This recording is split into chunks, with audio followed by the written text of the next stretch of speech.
ராஜாங்கம் என்ன பண்ணனு தெரியாம யோசிக்கும் போது தான் இங்க தமிழ் செல்வி நினைக்கிறாங்க, நம்ம மாமா யார் முன்னாடி அவமானப்பட்டு நிற்கக்கூடாது. இங்க ராஜாங்க மாமா தலகுனியணும்னு இந்த ஈஸ்வரி தானே வேணும்னே இப்படி செஞ்சுருக்காங்க. ஈஸ்வரிக்கு எதிராக நான் நிற்பேன், ஆதாரத்தோட உண்மையை எல்லாரும் முன்னாடியும் சொல்லுவேன். அது மட்டும் இல்லாமல் இங்கே எல்லாருமே ராஜாங்க மாமாவை பற்றி ரொம்பவே தப்பு தப்பாக நினைக்கிறாங்க. அதனால் இந்த எலெக்ஷனில் மாமா ஜெயிக்க முடியாத ஒரு நிலைமை வேறு இருக்குது. அது எல்லாத்தையுமே மாற்றணும்னா கண்டிப்பாக ஆதாரம் நம்மக்கிட்ட இருக்கிற வீடியோவை எல்லார்கிட்டேயுமே காட்டணும். உண்மை என்னன்னு எல்லாருக்குமே புரிய வைக்கணும். அப்போ தான் மறுபடியும் நம்ம மாமா எலெக்ஷனில் ஜெயிக்கிறதுக்கு நிறைய வாய்ப்பு இருக்குது. அதுக்காக இப்போதைக்கு மாமாவுக்கு யாராலையும் உதவி செய்ய முடியாது.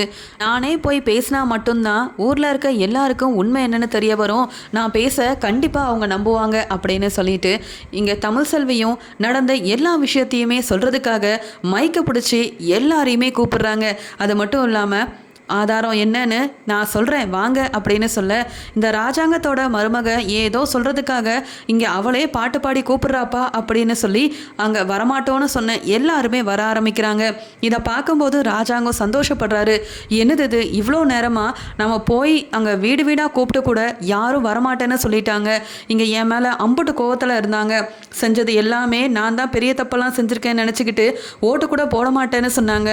ஆனால் அந்த தமிழ் செல்வி மைக்கை பிடிச்சி பேச ஆரம்பிச்சதுக்கு அப்புறமா எல்லாரும் ஆர்வமா கிளம்பி வராங்களே அப்படின்னு சொல்லி பார்க்குறாங்க ராஜாங்கம். இன்னொரு பக்கம் இந்த ஈஸ்வரி இந்த பொதுக்குழுவுக்கு யாருமே வரமாட்டாங்க, அதன் மூலமாக நம்ம மாமா ராஜாங்கம் தலகுனிய போகிறாருன்னு நினச்சா இந்த தமிழ் செல்வி வேற என்னென்னவோ செஞ்சிட்ருக்காளே, இவளை இந்த இடத்துக்கு வரவே கூடாதுன்னு சொல்லிட்டு வந்தாலும் மறுபடியும் இவ எதுக்காக இங்கே வந்தா அப்படின்னு சொல்லி பார்க்குறாங்க. இங்கே தமிழ் செல்வி ரொம்பவே கெத்தா இங்கே பேச ஆரம்பிக்கிறாங்க. நீங்கள் யாரை தப்பாக நினச்சிட்டு இருக்கீங்களோ அவருக்கும் இந்த பிரச்சனைக்கும் எந்த சம்மந்தமும் இல்லை.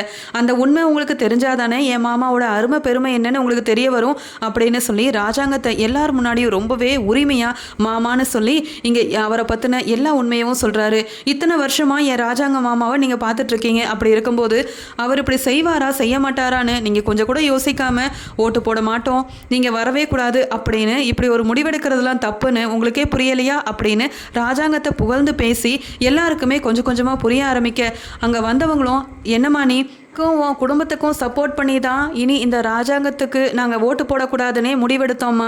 ஆனால் நீ என்னவோ உன் மாமனாரை விட்டு கொடுக்காமல பேசுகிற அப்படின்னு சொல்லும்போது அதுக்கு தமிழ் செல்வி சொல்கிறாங்க, தப்பு செய்யாதவங்களை நாம் எதுக்குங்க விட்டு கொடுக்கணும்.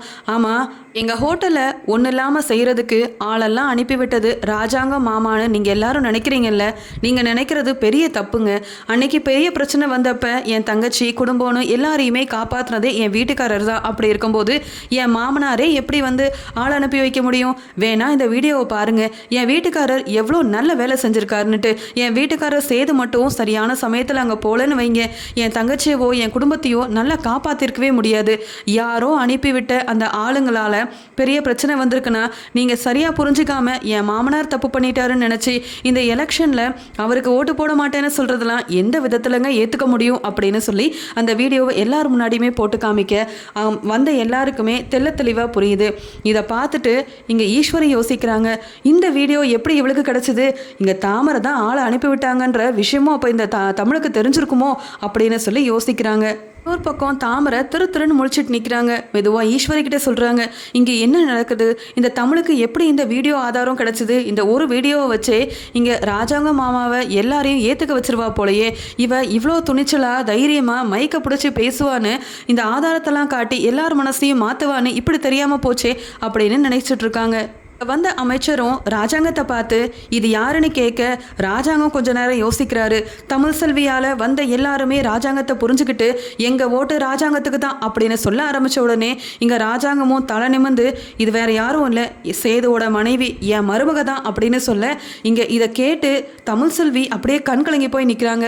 ஒருவேளை மாமா நம்மளை ஏற்றுக்கிட்டாரா அப்படின்ற மாதிரி பார்க்க உடனே ராஜாங்க சொல்கிறாங்க, என் மருமக +2 வரைக்கும் படிச்சிருக்கா, அவள் பேச்சு போட்டியிலலாம் பெரிய ஆள், நல்லா பேசுவா. அது மட்டும் இல்லாமல் பார்த்தீங்களா வராத எல்லாரையுமே வர வச்சு உண்மையை நிரூபித்து இங்கே பார்த்தீங்களா எவ்வளோ பெருமையாக என்ன பேசிகிட்டு இருக்காங்கன்னுட்டு வந்த எல்லாருமே சத்தமாக ராஜாங்கத்தோட பேரை சொல்லி சத்தமாக சொல்லிட்டு இருக்காங்க. ராஜாங்கம் இதை கேட்டு ரொம்ப சந்தோஷப்படுறாரு. இந்த தமிழ் செல்வி மூலமாக இப்படி உண்மை எல்லாத்துக்குமே தெரிய வரும்.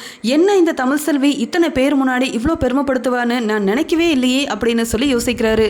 இன்னொரு பக்கம் ராஜாங்கம் ரொம்ப பெருமையாக இங்கே தமிழ் செல்வி இனி எனக்காக நீயே பேச என் கூட வரலாம் அப்படின்னு சொல்ல இங்கே உடனே யோசிக்கிறாங்க தமிழ் செல்வி.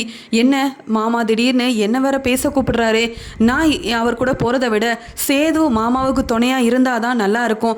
என் வீட்டுக்காரரும் அந்த ஆசையில் தானே இருக்காரு. அப்பா பேசிட மாட்டாரா? அப்பா போகிற இடத்துக்கெலாம் பின்னாடி நானும் போகணும், அப்பாவோட நல்ல மகனாக இருக்கணும்னு யோசிக்கிறாரு அப்படின்னு சொல்லிட்டு தமிழ் செல்வி சொல்கிறாங்க. மாமா நீங்கள் தப்பாக நினைக்கலன்னா ஒரு விஷயம் சொல்கிறேன். சேதுவை மன்னிச்சு மகனாக ஏற்றுக்கோங்க. தப்பு எல்லாமே என் மேலே தான் இருக்குது. ஆனாலும் நீங்கள் அவரை தள்ளி வைக்கிறதெல்லாம் என்னால் தாங்கிக்கவே முடியல. நீங்கள் என்ன வேணால் இந்த வீட்டை விட்டே கூட அனுப்பிக்கோங்க. ஆனால் சேதுவை ஒதுக்கி வைக்காதீங்க மாமா. இதை மட்டும் நீங்கள் ஏற்றுக்கோங்க. இதுக்காக தான் இந்த உண்மை எல்லாத்தையுமே சொல்லி உங்கள் மேலே தப்பே இல்லைன்னு நிரூபிக்கணும். உங்கள் பையனையும் நீங்கள் ஏற்றுக்கணும், எலெக்ஷன்லேயும் நீங்கள் தான் ஜெயிக்கணுன்ற ஆசையில் தான் மாமா நான் இங்கே வந்தேன். நான் இங்கே வந்தது உங்களுக்கு பிடிக்காமல் இருந்திருக்கலாம், ஆனாலும் எனக்கு வேறு வழி தெரியல.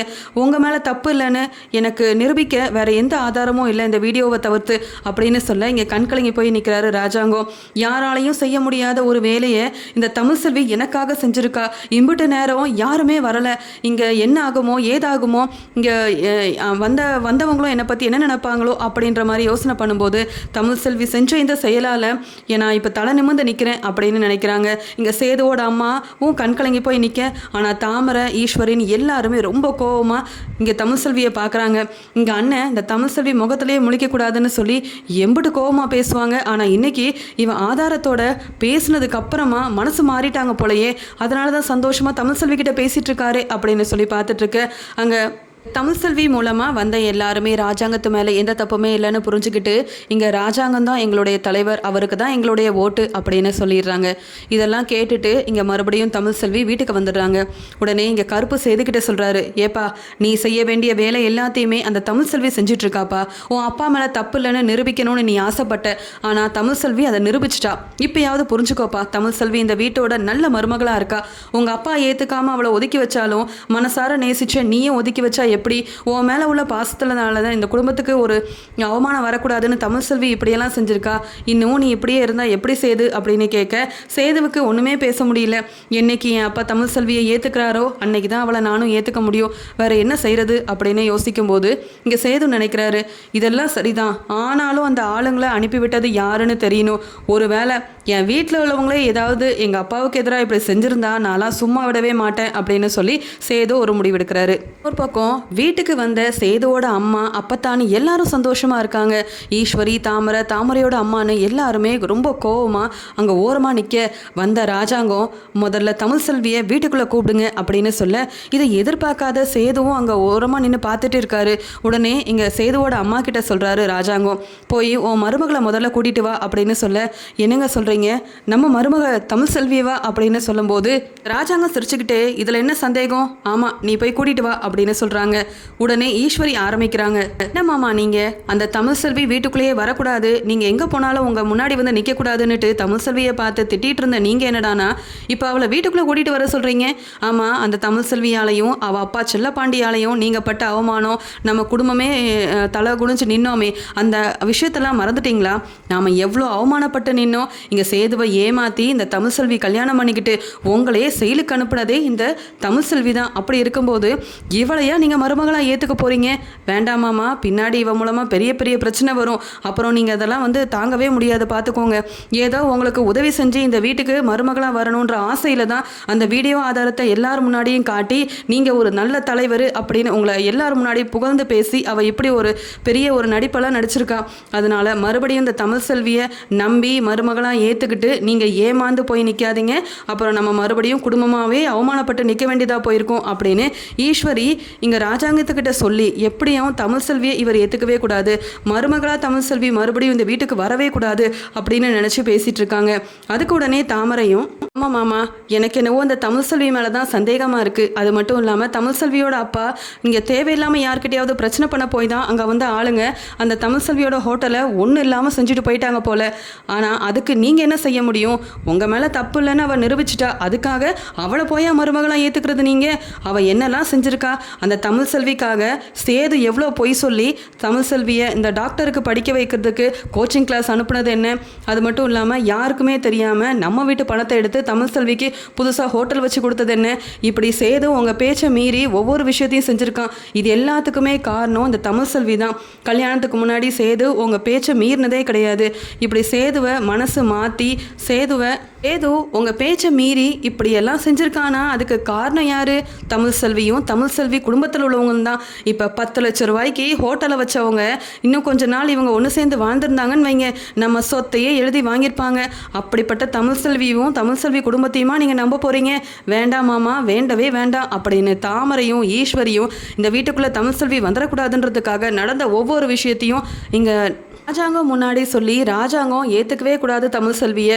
மறுபடியும் சேதுவும் தமிழ்செல்வியும் ஒன்று சேர்ந்து வாழ்ந்துடவே கூடாது. சேது மாமாவுக்கு மனைவினா அது நான் மட்டும்தான் அப்படின்னு நினைக்கிறாங்க தாமரை. இன்னொரு பக்கம் சேது தமிழ்செல்வி கூட வாழ ஆரம்பிச்சிட்டா என் பையனோட வாழ்க்கையை கெடுத்த தமிழ்செல்வியை ஒன்றும் இல்லாமல் செய்ய முடியாமல் போயிடும். அவள் எப்பயுமே கார் செட்டில் இருக்கணும், இந்த வீட்டை விட்டு வெளியில் போகணும். ஆனால் சேதுவுக்கு மனைவியாக மட்டும் இந்த தமிழ்செல்வி வாழ்ந்துடவே கூடாது அப்படின்னு நினச்சி பேசிகிட்டு இருக்காங்க. உடனே அப்பதான் சொல்கிறாங்க, ஏய் வாயெல்லாம் மூடுங்க. என் மகன் ராஜாங்கம் ஒரு முடிவெடுத்தா அது சரியாக தான் இருக்கும். என்னதான் தமிழ்செல்வி மூலமாக இங்கே ராஜாங்கம் நிறைய நேரத்தில் அவமானப்பட்டு நின்றிருந்தாலும் இன்னைக்கு என் பையன் எலெக்ஷனில் ஜெயிக்க போகிறானா அதுக்கு காரணம் தமிழ்செல்வி. ஒரே நாளையில் அவனுக்கு யாருமே ஓட்டு போட மாட்டோன்னு சொல்ல போயிட்டு என் மகன் அங்கே தலை குனிஞ்சு நின்னான். ஆனால் அது எல்லாத்தையுமே மாற்றினது நம்ம வீட்டு பிள்ளை தமிழ்செல்வி தான். அவளை கார் செட்டில் தங்க வைக்கிறதா? போதும் போதும், அவள் செஞ்ச தப்புக்கெல்லாம் அவள் கார் செட்டில் இருந்த வரைக்கும் போதும். வாயும் வயிறுமா இருக்கிற பிள்ளைய ஒதுக்கி வச்ச வரைக்கும் போதும். இனியாவது சேதுவும் தமிழ்செல்வியும் ஒன்று சேர்ந்து வாழட்டுமே. அது மட்டும் இல்லாமல் என் மகன் ராஜாங்கமே மனசு மாறியிருக்கான். நீ என்ன சொன்னாலும் அவன் மனசு மாற போகிறது கிடையாது. மறுபடியும் இங்கே சேதுவும் தமிழ்செல்வியும் ஒன்று சேர்ந்து வாழணும். நான் மட்டும் இல்லை, என் பையன் ராஜாங்கமும் நினைக்கிறான் போல. அதனால தான் தமிழ்செல்வியை வீட்டுக்கு கூட்டிகிட்டு வர சொல்லியிருக்கான் அப்படின்னு சொல்ல இங்கே அப்பதான் இப்படி பேசின உடனே சேதுவும் ரொம்பவே சந்தோஷப்படுறாரு. சேது நினைக்கிறாரு, அப்பா மட்டும் தமிழ்செல்வியை மன்னிச்சிட்டாருன்னா நாமளும் மன்னிச்சு ஏற்றுக்கிட்டு நம்ம வாழ்க்கையை நல்லபடியாக தமிழ்செல்வி கூட வாழ ஆரம்பிக்கணும் அப்படின்னு யோசிக்கும் போது தாமரை ரொம்பவே கோவப்படுறாங்க. ஏதாவது செய்யணுமே அப்படின்னு அவங்களுக்கு அம்புட்டு கோவம் வருது. ஏன்னா இந்த ஹோட்டலை ஒன்றும் இல்லாமல் செய்யணும், இது மூலமாக வரக்கூடிய பிரச்சனையால் சேது மாமாவை எப்படியாவது கல்யாணம் பண்ணிக்கணும்னு ஆசைப்பட்டா இப்படி மறுபடியும் தமிழ்செல்வி வீட்டுக்குள்ளே மருமகளாக வந்துருவா போலையே அப்படின்னு பார்த்துட்டு இருக்கும்போது இங்கே சேதுவோட அம்மா அங்கே கார் செட்டில் இருந்த தமிழ்செல்வி கிட்ட பேச போகிறாங்க. தமிழ்செல்வியை பார்த்து ரொம்ப சந்தோஷமா, இனி நீ இங்கே இருக்க வேண்டிய அவசியம் இல்லை, இந்த சின்ன மருமகளாக இந்த வீட்டுக்கு நீ வரலாம் அப்படின்னு சொல்ல, என்னத்தை சொல்கிறீங்க? நாங்கள் வீட்டுக்கு வந்தால் தான் ராஜாங்க மாமாவுக்கும் பிடிக்காது, உங்கள் பையன் சேதுவுக்கும் பிடிக்காதே. நான் அந்த வீட்டு பக்கமே வரக்கூடாதுன்னு ஈஸ்வரி தாம்பரன் எல்லாரும் சொல்லியிருக்காங்க. நான் எப்படி வரதுன்னு கேட்குறாங்க. அது எல்லாம் மாறிப்போச்சு. நீ சாதாரண வேலையாக செஞ்சுருக்க, ஓ மாமாவுக்கே பெருமை தேடி தந்திருக்க. அப்படி இருக்கும்போது நீ மட்டும்தான் அந்த வீட்டுக்கு வர தகுதியானவளாக இருக்க. சேதுவாலேயே செய்ய முடியாத இந்த வேலையை செஞ்சுருக்க. உன்னை நினச்சி உன் மாமா ராஜாங்கம் அவ்வளோ பெருமைப்பட்டுட்ருக்காரு. உன்னை கையோடு கூட்டிகிட்டு வர சொன்னார் தமிழ் அப்படின்னு சொல்ல தமிழ் கண் கலங்கி ரொம்ப சந்தோஷப்படுறாங்க. மாமா மனசு மாறிட்டார் போல், மறுபடியும் இந்த வீட்டுக்கு நான் மருமகளாக போக போகிறேன் அப்படின்னு சொல்லி அங்கே கார் செட்லேருந்து கிளம்புறாங்க. வீட்டுக்குள்ளே அங்கே தமிழ்செல்வி வரவும் ராஜாங்கம் ரொம்ப சந்தோஷமாக, வா தமிழ் வா வா அப்படின்னு சொல்லும்போது, மாமா நான் செஞ்ச எல்லா தப்புக்கும் என்னை மன்னிச்சிருங்க மாமான்னு சொல்கிறாங்க. நீ செஞ்ச தப்பை எல்லாத்தையுமே நான் மறந்துட்டேன். ஆனாலும் நான் இன்னைக்கு தலை நிமிர்ந்து எல்லாரும் முன்னாடி நின்னதுக்கு காரணம் நீயாக தான் இருந்திருக்க. ஒரு நல்ல மருமகளாக இருந்து என்னை பெருமைப்படுத்தியிருக்க. அப்படி இருக்கும்போது நீ செஞ்ச நிறைய விஷயத்த நான் எதுக்கு இன்னும் நினச்சிக்கிட்டே இருக்கணும்? உன்னையும் சேதுவையும் எதுக்காக பிரித்து வைக்கணும்? என் மகனும் உன் மேலே அம்புட்ட பாசம் வச்சுருக்கான்னு எனக்கு தெரியும். 2 பேரும் ஒன்று சேர்ந்து வாழ ஆரம்பிங்க. போதும், நீ செஞ்சதுக்காக அங்கே வெளியில் கார் செட்டில் இருந்த வரைக்கும் போதும். இந்த வீட்டோட மருமகன்ற தகுதி உனக்கு மட்டும்தான் இருக்குது. என்னை தலை நிமிர வச்ச நீ இனி அந்த கார் செட்டில் இருக்கக்கூடாது.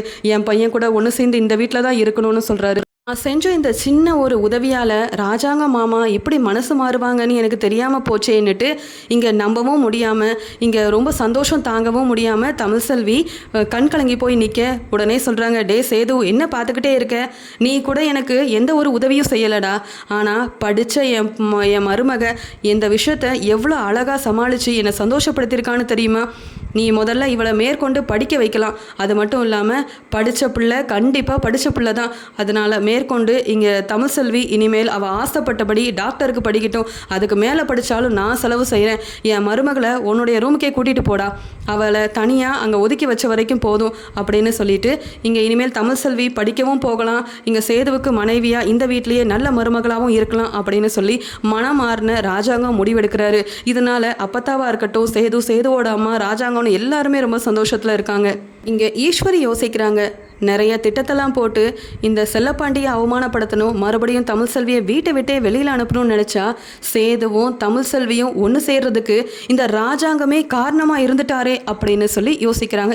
தமிழ்செல்வி மருமகளாக மறுபடியும் வீட்டுக்குள்ளே போனதால் மலர் ரொம்ப சந்தோஷமாக தமிழ்செல்வி கிட்ட போய் பேச போகிறாங்க.